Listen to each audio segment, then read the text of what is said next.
estamos iniciando uma nova fase daquilo que podemos chamar de vídeos pangrisianos. Que pangrisiano, todo mundo já sabe do meu programa de televisão, que era Grisa TV, um olhar pangrisiano. Por que eu coloquei um olhar pangrisiano na época? Porque poucas pessoas sabem que eu não enxergo, especialmente quem não me conhece pessoalmente, porque meus olhos são perfeitos, e então não tem aparência de olho que não enxerga. Então eu também somei as duas questões. Uma que eu costumo dizer hoje é que eu rasguei 2 diplomas, o diploma de pobre e de sofredor, graças às constatações e aos estudos que eu fiz sobre a mente humana a partir dos estudos sobre parapsicologia. Então, eu costumo dizer que aí eu descobri que os fenômenos paranormais tinham origem na mente humana. E a partir daí eu percebi que havia um campo imenso a ser explorado, que até então não era explorado dessa forma. Já tinha muitas opiniões, muitos palpites, muitas escolas psicológicas, psicanalíticas e tudo mais, mas, na verdade, praticamente ninguém abordava a mente humana sobre a questão do poder da mente, que a mente produz resultados.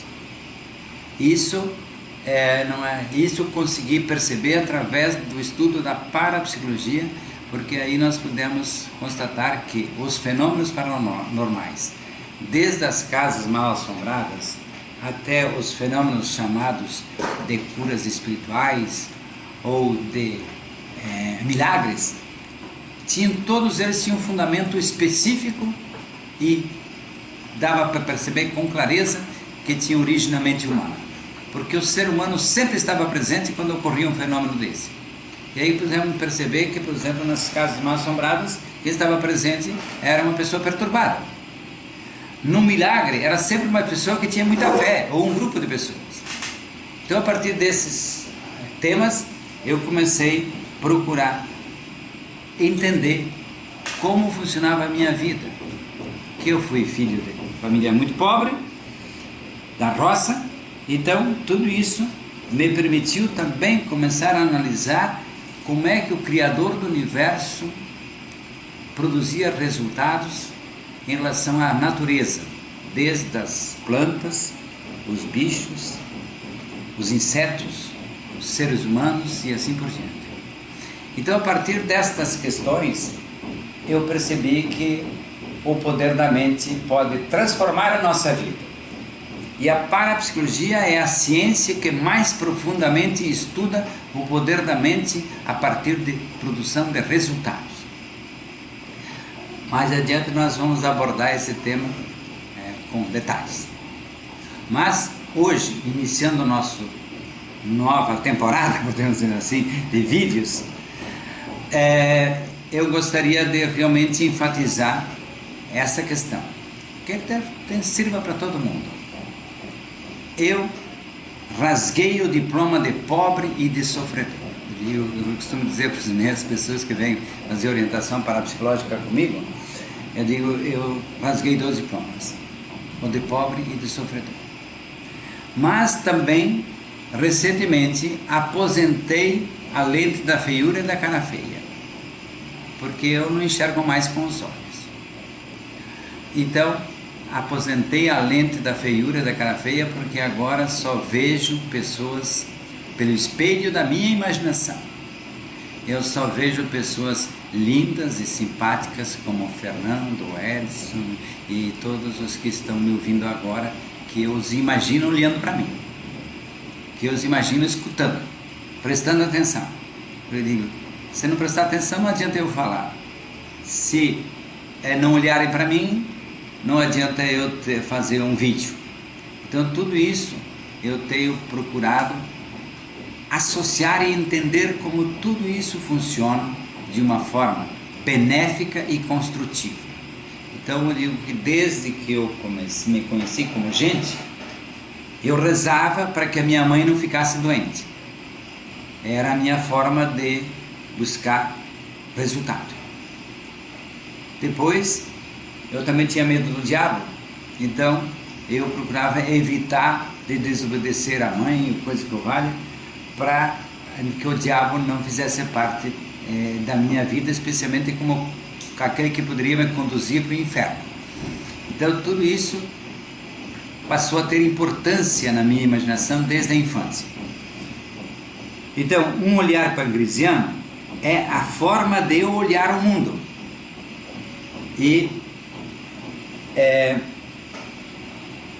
Então, eu vejo você, eu não enxergo, mas eu vejo você, como eu digo, pelo espelho da minha imaginação.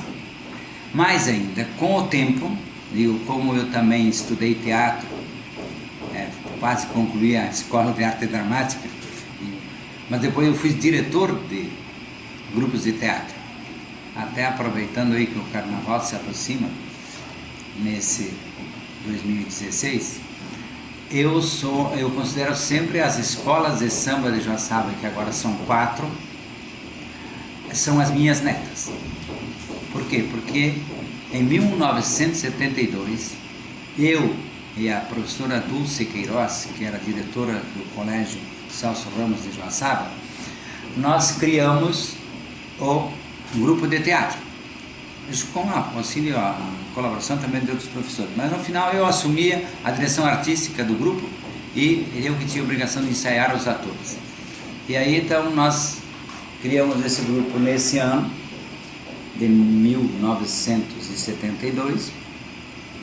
Eu dirigi o grupo até 1976, quando eu mudei de cidade, por causa da minha atividade profissional. Então, eu costumo dizer hoje que esse grupo de teatro, que era chamado de Tejo, lá em Joaçaba, que era Tejo, era Teatro de Ervaldo Oeste e Joaçaba. Tinha um H no meio. Então, esse Tejo ficou famoso e depois, inclusive, se manteve o mesmo nome para o prédio que foi construído, para o edifício que foi construído como um teatro de Joaçaba. O teatro de Joaçaba chama-se Tejo, acho que vem dessa época. Mas nós nos associávamos muito também a Escágio. Quem que era Escágio? Escágio era um grupo de orquestra e coral, que existia em Joaçaba muito antes de eu chegar lá. Então, somamos esforços e dedicação, e a partir daí, então, surgem as escolas de samba de Joaçaba, que depois de 15 anos que o grupo já existia, porque o Tejo, como grupo de teatro, dirigido por mim e depois pelos meus alunos, porque eu sempre faço questão de que a pessoa aprenda tudo o que eu posso ensinar, e quanto mais barato melhor. Então agora também, eu digo, nessa coleção de vídeos que nós estamos iniciando agora, o meu objetivo é ajudar você. Então preste atenção, porque você poderá aproveitar de cada programa desses, de cada vídeo desses, você poderá tirar muitos benefícios. E o primeiro que eu quero que você aprenda desde já é que a sua vida é comandada por você mesmo, como filho de Deus, como herdeiro do universo. A sua vida vai para onde vai o seu pensamento, para onde vai sua imaginação. E as sementes que fazem brotar a seara dos seus benefícios são os pensamentos, as imagens produzidas, tudo aquilo que você pensa e confia e acredita, sabe? Então às vezes as pessoas dizem, mas Grisa, você como cego, muita gente diz assim, que pena, como deve sofrer, deve ter sofrido. Eu digo, não, eu não sofri. Primeiro porque eu não sabia que eu tinha limitação visual, então eu achava que todo mundo enxergava como eu. E depois, à medida que eu fui conhecendo mais, eu fui percebendo, inclusive, os benefícios que eu recebi por não enxergar direito desde a minha infância. Nós vamos abordar ainda esse tema mais adiante.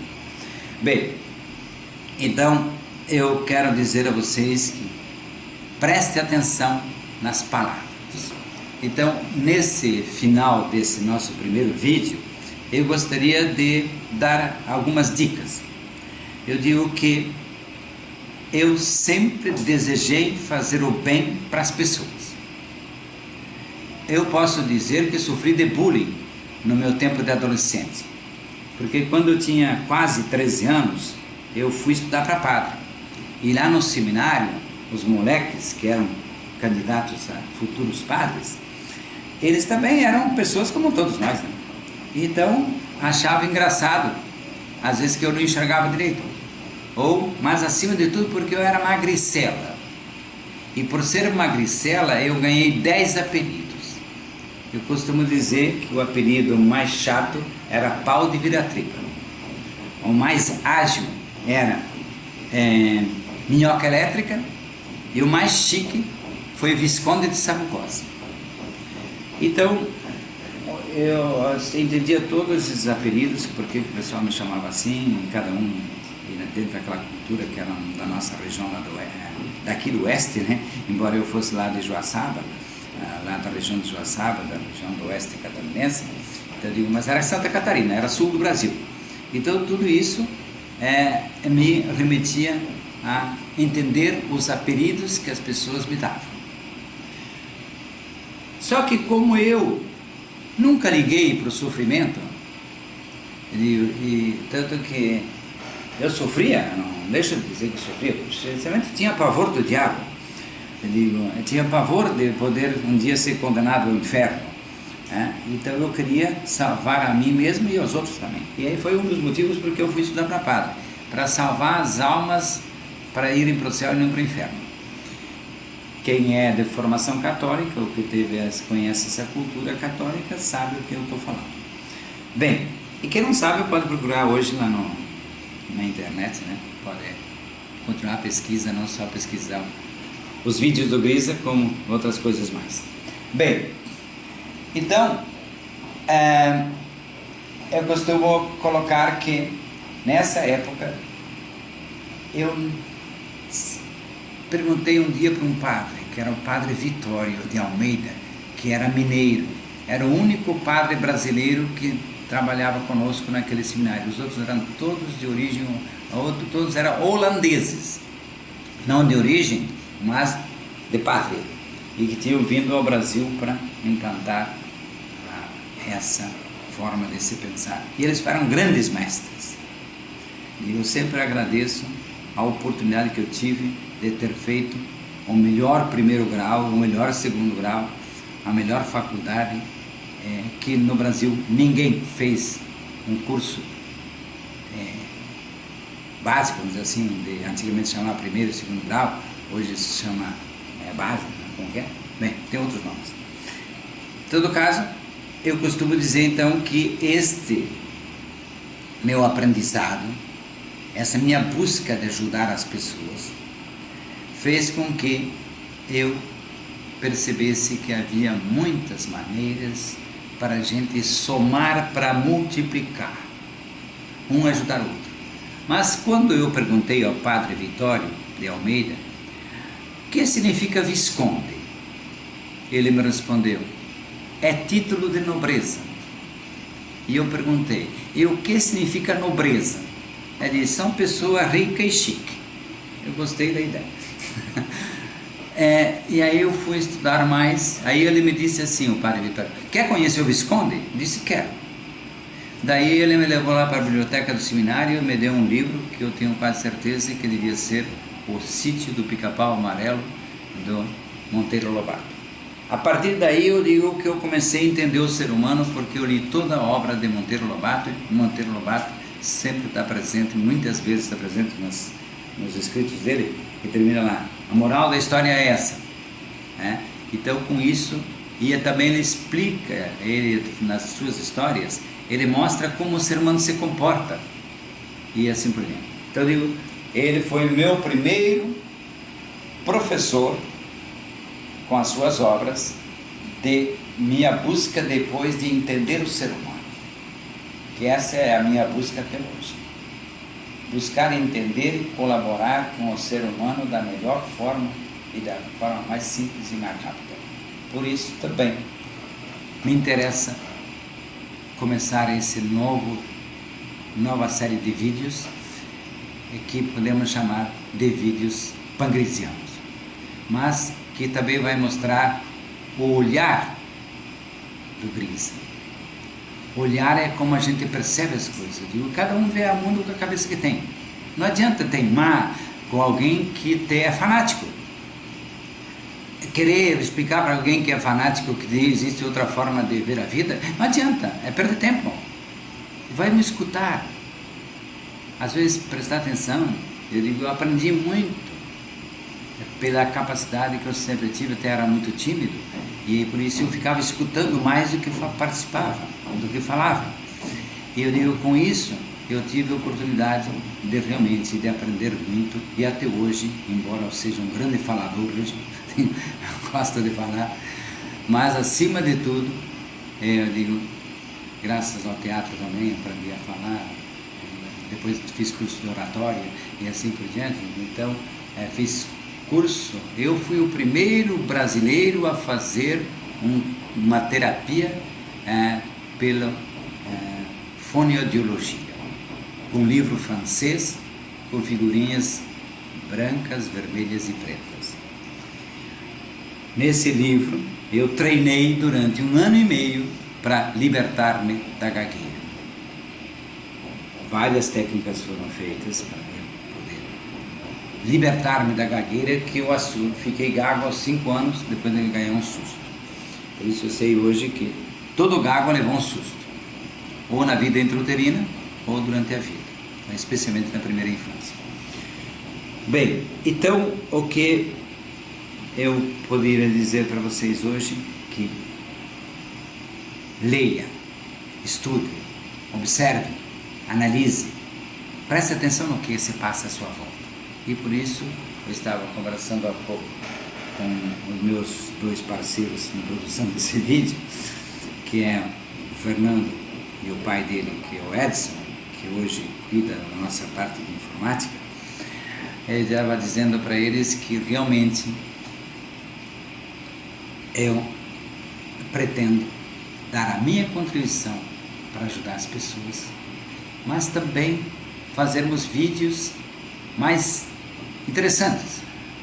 Gravar, por exemplo, um vídeo lá na Praça 1 ou 2, 3, lá na Praça 15, na Praça da Figueira de Florianópolis, outro lá na Catedral de Florianópolis, na escadaria da Catedral, que é famosa aqui, ou na Igreja de São Francisco, e depois outros lugares que vão surgindo, em ambientes históricos,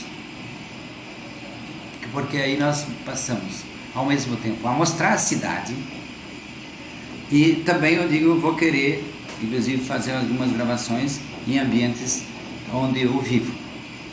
Eu sempre admiro o interesse da minha esposa, a Adelaide Terezinha Paz Elisa, com suas flores, seu jardim, etc, e seus bichos, nossos bichos, né? Então eu pretendo também fazer pelo menos um vídeo lá no nosso jardim, para vocês perceberem que eu não sou gabola quando falo da minha amada. Então, por aí, então, essa possibilidade de a gente fazer, graças à competência do Fernando e da qualidade da câmera que pôde comprar, adquirir, já faz 6 anos que ele se exercita nisso. Então eu quero realmente aproveitar para a gente fazer muitas coisas novas e diferentes, mais ilustrado, e não só apenas mostrando a cara e a voz do Grisa, não apenas as mãos, as palavras, que eu já, quando eu fazia teatro, já me disseram que as minhas mãos falam mais que a minha voz. Então, mas aqui eu não vou ficar apenas restrito a isso. Então, uma boa temporada para nós.